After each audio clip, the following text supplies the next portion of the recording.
Ouça a partir de agora o programa Acorda Bênção, com o pastor Amaro Correia. Ouça agora a voz do divino.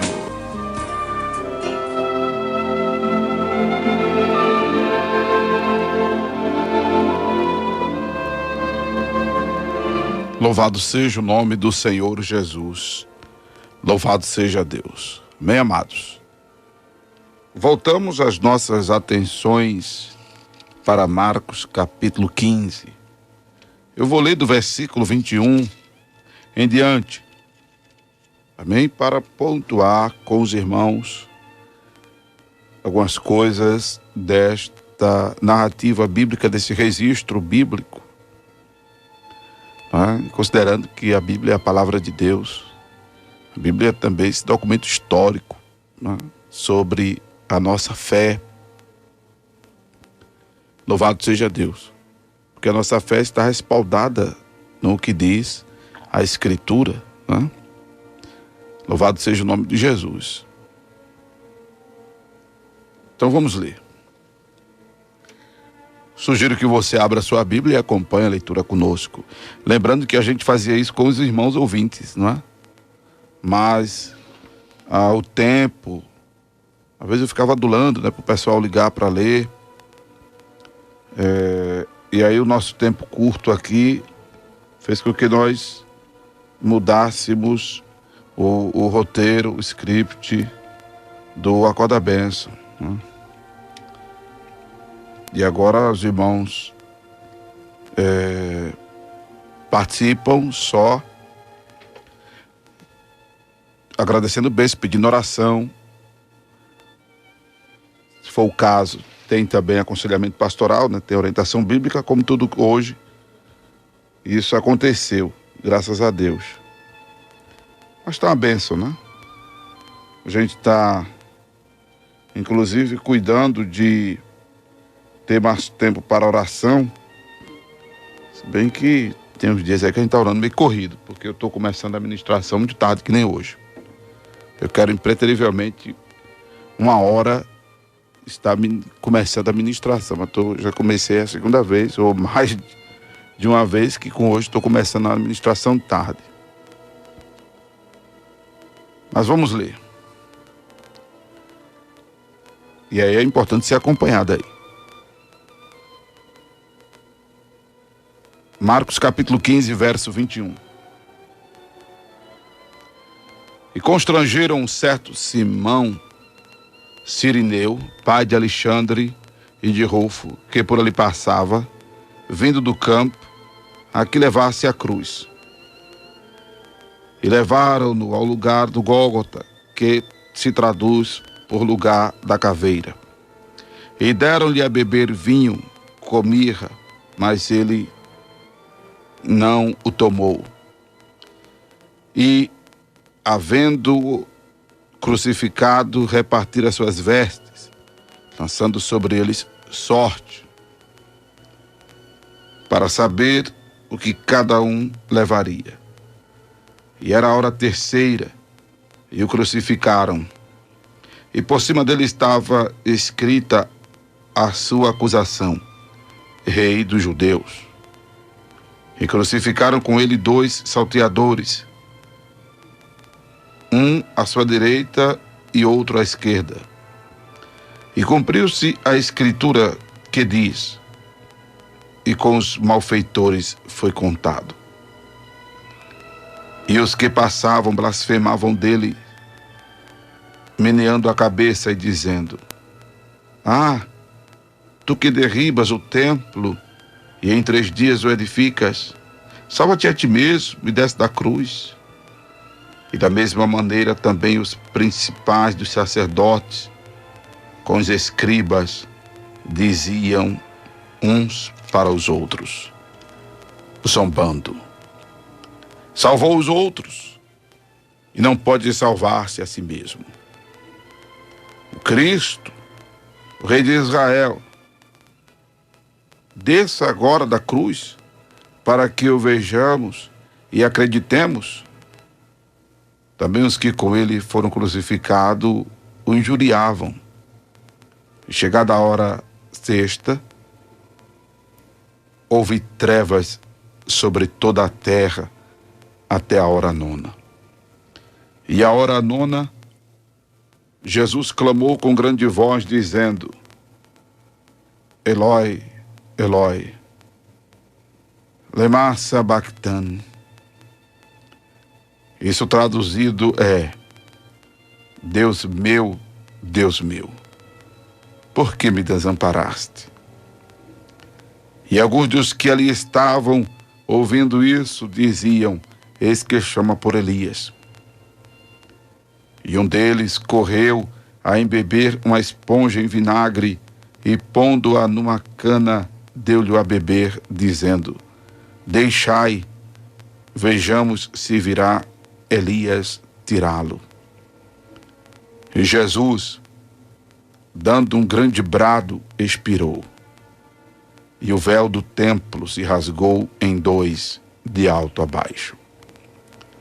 E o centurião que estava defronte dele, vendo que assim clamando expirara, disse: verdadeiramente, este homem era o Filho de Deus.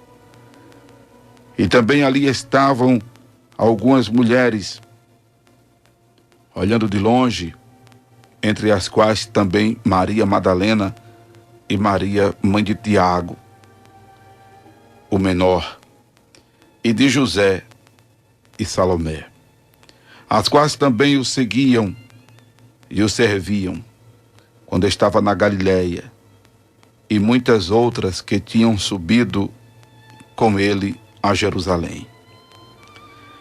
E chegada a tarde, porquanto era o dia da preparação, isto é, a véspera do sábado, chegou José de Arimateia, senador honrado, que também esperava o reino de Deus, e ousadamente foi a Pilatos e pediu o corpo de Jesus.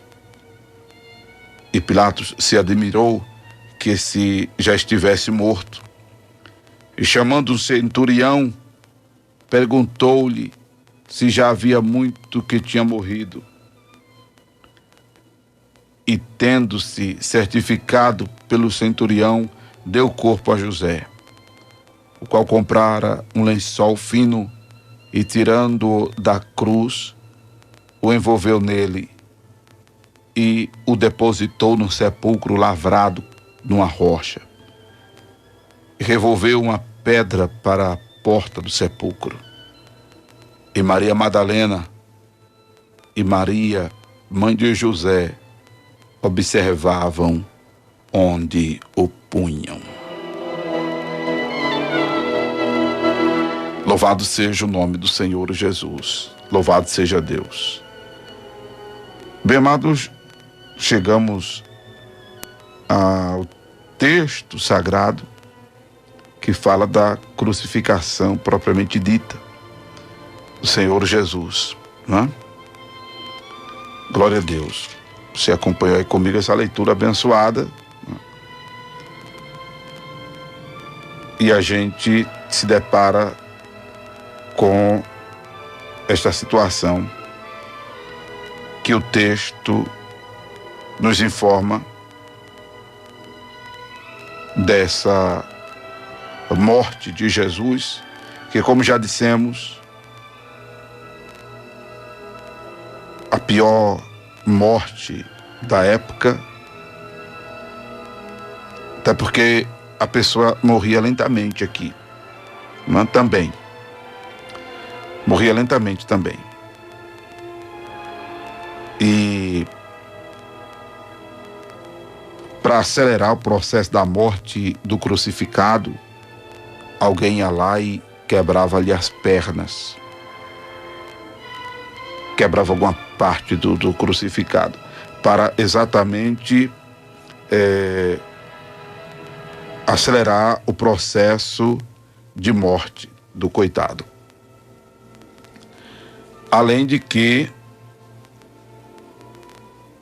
o morrer em morte de cruz era expressão de maldição, né? era expressão de maldição. Como está escrito, maldito aquele que for pendurado no madeiro. Era desonroso para a pessoa estar ali crucificada, porque já bastava ser presa, já bastava ser condenada. Não, ela era exposta a todos quanto ali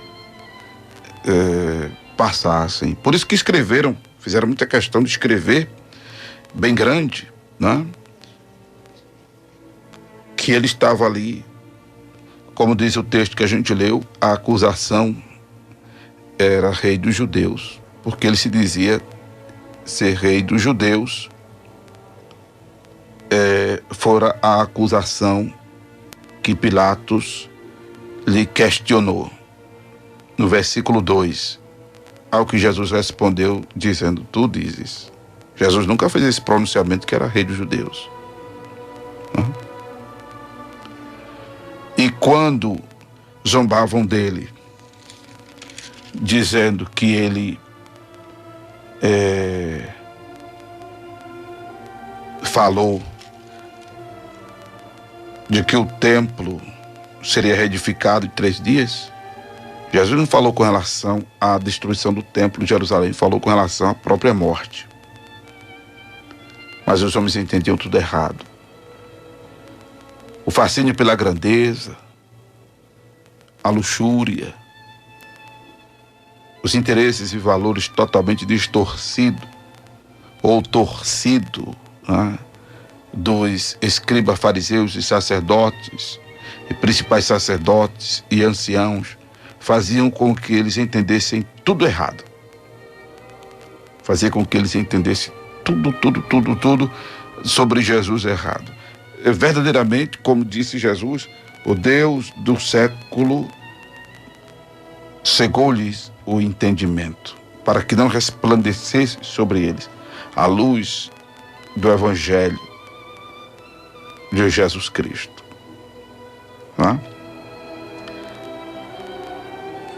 Mas o que eu quero pontuar aqui para os irmãos, pela exiguidade do nosso tempo, é que o centurião exclama a veracidade de Jesus ser o Filho de Deus. Versículo 39. E quando Jesus morre, o que eu quero pontuar aqui, nesta narrativa da crucificação de Jesus, que Marcos não entra em detalhes, então vamos nos reportar a Mateus sobre o que acontece quando Jesus morre. Sobre o que acontece quando Jesus morre. Aqui Marcos se resume em dizer que Jesus, depois de ter dado brado, versículo 37, no verso 38, o véu do templo se rasga em 2. O véu do templo se rasga em 2. Mateus, quando faz a narrativa da morte de Jesus, além de dizer que o véu do templo rasgou-se em 2, diz que a terra tremeu, diz que fenderam-se as pedras, diz que abriram-se os sepulcros e muitos corpos de santos que dormiam foram ressuscitados. E saindo dos sepulcros depois da ressurreição dele, entraram na cidade santa e apareceram a muitos. Então eu quero falar desses acontecimentos.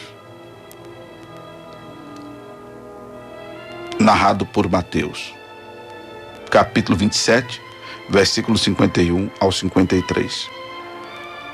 O véu do templo se rasgar em 2, já fizemos referência a isso e sugerimos que os irmãos lessem Hebreus capítulo de número 10, porque o véu do templo era que separava o lugar santo do lugar santíssimo, onde uma vez por ano o sumo sacerdote entrava para oferecer sacrifício por todos, como diz inclusive Hebreus capítulo 9.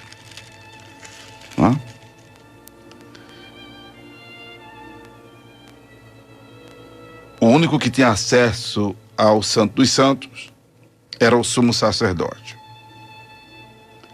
Com o rasgar do véu do templo de alto a baixo, isso diz que foi Deus mesmo quem rasgou, e foi Deus mesmo quem abriu essa acessibilidade de todas as pessoas, tanto judeus, como gregos, como bárbaros, como citra, como gentios, enfim, toda a humanidade, a ter acesso à presença de Deus. Porque no lugar santíssimo, era que ficava a Arca da Aliança, cuja tampa é o propiciatório, onde, louvado seja Deus, tinha a imagem dos querubins, em que se projetava a glória de Deus.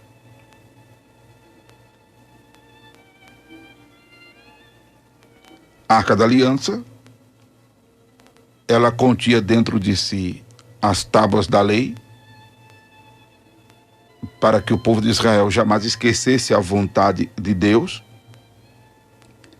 Dentro desta arca tinha a porção do maná, para que o povo jamais esquecesse a provisão de Deus. E tinha a vara de Arão que havia florescido com a mensagem da soberania de Deus. Hebreus capítulo 9 fala disso, inclusive. Hebreus capítulo 9 fala disso. Versículo 4. E sobre a arca tinha os querubins, chamados querubins da glória, que faziam sombra no propiciatório. O propiciatório é a tampa da arca do concerto, ou arca da aliança. E era ali onde a glória de Deus se manifestava diante do sumo sacerdote, que uma vez no ano, não sem sangue, oferecia por si e pela culpa do povo. Louvado seja Deus. Só quem podia entrar era o sumo sacerdote. Mas agora, depois que o véu do templo é rasgado de alto a baixo, todos têm acesso, todos têm a liberdade de entrar neste lugar, conforme está escrito em Hebreus 10, versículo de número 19. De entrar no santuário pelo sangue de Jesus, pelo novo e vivo caminho que ele nos consagrou, pelo véu, isto é, pela sua carne, para que nós cheguemos com verdadeiro coração e inteira certeza de fé diante de Deus. É quando, a partir desta morte aqui de Jesus, o sacerdócio ele é literalmente abolido. O sacerdócio é abolido. Isso significa dizer que não existe mais mediadores entre os seres humanos e Deus. Por isso que nós pastores não somos mediadores. Nós somos intercessores. Porque você que está me ouvindo, por mais novo crente que você seja, Deus habita em você. E você tem acesso à presença de Deus. É quando eu digo aqui que a sua oração, meu irmão, minha irmã, e eu digo isso à luz da Bíblia, você não precisa, não viva na dependência da oração dos outros, não. Tenha fé na sua oração, porque quando você ora, você está falando diretamente com Deus. Não precisa você pagar ninguém para falar com Deus por você. Se você faz isso e alguém pede dinheiro seu para falar por você a Deus, esse alguém está lhe enganando, está lhe roubando, está comendo seu dinheiro. Você tem acesso à presença de Deus. Agora é necessário que você tenha fé. Porque sem fé é impossível agradar a Deus. E é necessário que aquele que se aproxima de Deus creia que ele existe e que é galardoador dos que o buscam. Não existe, amados. Biblicamente falando, está escrito aqui em Timóteo, há um só mediador entre Deus E os homens, Jesus Cristo, homem. 1 de Timóteo, capítulo 2, versículo 5. Se Maria, se Pedro, se João, se Paulo não são mediadores, nunca foram, imagina os pastores de hoje. É que não são mesmo. É que não são mesmo. Nunca foram. Quem era mediador eram os sacerdotes do Velho Testamento. Depois da morte de Jesus, acabou-se isso. Todos têm acesso à presença de Deus. Você tem acesso à presença de Deus. E aí você deve chegar-se com ousadia a este santuário pelo sangue de Jesus, que foi quem derramou sangue por nós. Por isso, amado, que a palavra de Deus já manda que olhemos para Jesus, o autor e consumador da fé, para que a gente não fique, sabe, olhando para pastor, para bispo, para apóstolo, para irmão, para irmã, que falha, que erra, que decepciona. Olhe para Jesus. O erro das pessoas está em deixar de olhar para Jesus, em não estar olhando para Jesus, que foi quem derramou o sangue por nós, que foi quem nos abriu um novo e vivo caminho e nos consagrou este acesso ao santuário, à presença de Deus. Outra coisa que eu quero pontuar aqui, louvado seja Deus, é que quando a terra treme, fende-se as pedras e os sepulcros de muitos se abrem e corpos de santos que dormiam são ressuscitados. O que acontece aqui, amado, é Jesus, veja aí, Efésios, capítulo de número 4, versículo 8 e versículo 9.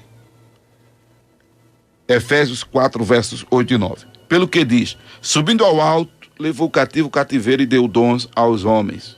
Ora, isto, ele subiu, que é senão que também tenha descido às partes mais baixas da terra.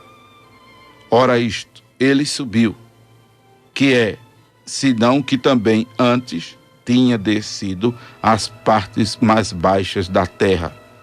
Aquele que desceu é também o mesmo que subiu acima de todos os céus para cumprir todas as coisas. O que Paulo está dizendo aqui em Efésios 4 é que quando Jesus morreu, ele foi às partes mais baixas da terra. E ele vai à parte mais baixa da terra para que, subindo ao alto, leve cativo o cativeiro e dê dom aos homens. O dom aqui é a vida eterna. Porque com essa morte de Jesus, o que acontece no mundo espiritual é a separação agora dos que morrem convertidos e dos que morrem sem serem convertidos. Porque até Jesus morrer, quando as pessoas morriam do Velho Testamento, e já nessa era cristã, já nos anos 33, desde que Jesus nasceu até a sua morte, porque Jesus morre com 33 anos de idade, não é? Até Jesus morrer, porque a lei e os profetas duraram até João, disse Jesus. E João Batista morre bem antes de Jesus. Não é?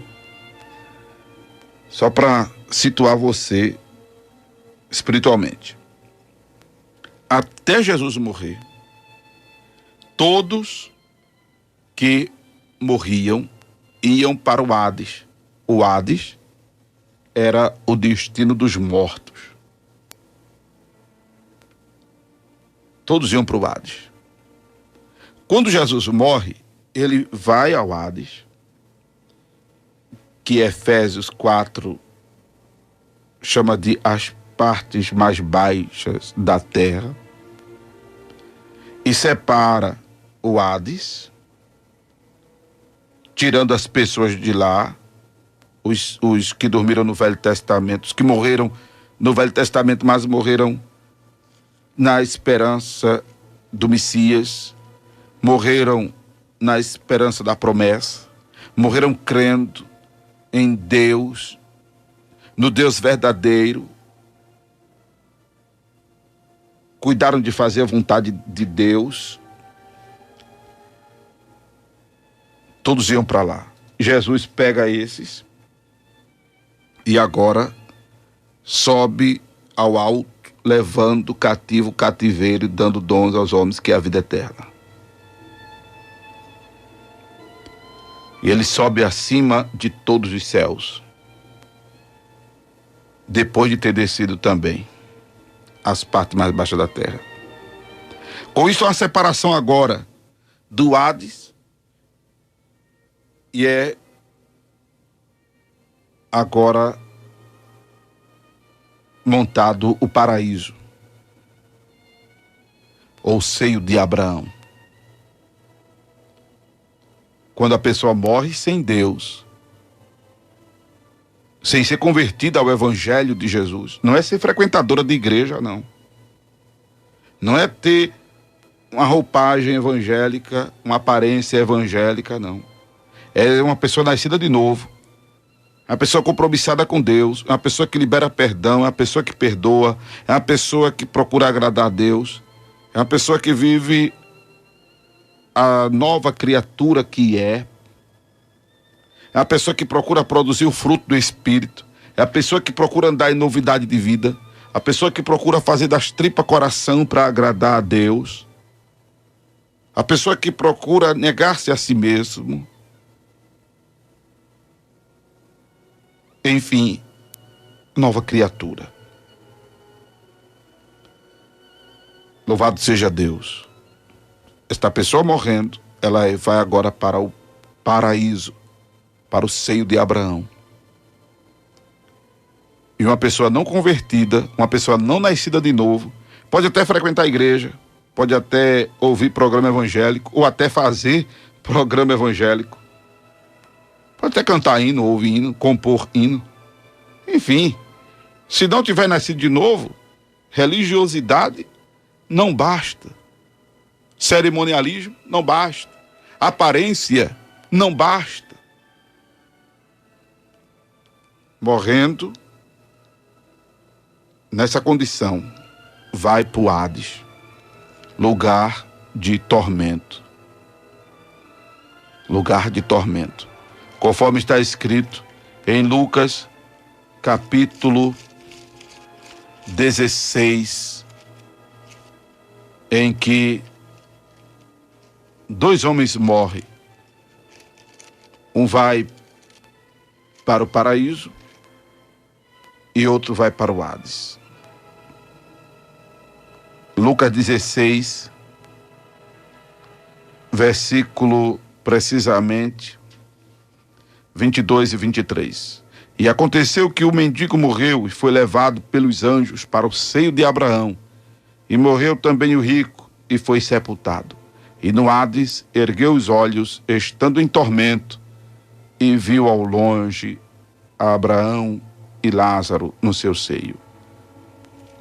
Coisa rápida, só para pontuar aqui, o Lázaro não foi para o seio de Abraão porque era pobre. Como o Dives não foi para o Hades porque era simplesmente rico. Que há muito pobre que vai para o inferno, como há ricos que vão para o céu. A gente vai ainda chegar ao capítulo 16 de Lucas para explicar isso aqui. Coisa que já fizemos, que o tempo não dá para parar para explicar isso aqui agora. Porque não vai pensar porque é pobre financeiramente, sociavelmente, que vai para o céu, que não é por aí não. Não é por causa dessa pobreza não. Amém? Quando a Bíblia diz bem-aventurados pobres de espírito,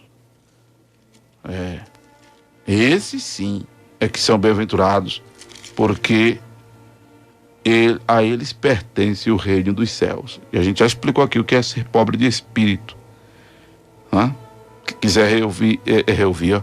Quem quiser ouvir de novo essa ministração, vai no YouTube, tem lá Mateus capítulo 5, parte primeira, ou é a segunda parte. Amém? Então, são essas diferenças que acontecem no mundo espiritual quando Jesus morre, ao que devemos dar atenção para saber como é que nós também vamos morrer. Porque será ruim para nós se morrer sem Jesus. Porque morrer sem Jesus vai para o Hades, lugar de tormento, onde o fogo não apaga, o bicho não morre, onde só há pranto e ranger de dentes. E para morrer com Jesus, é bom viver com Ele também. A probabilidade de viver com Jesus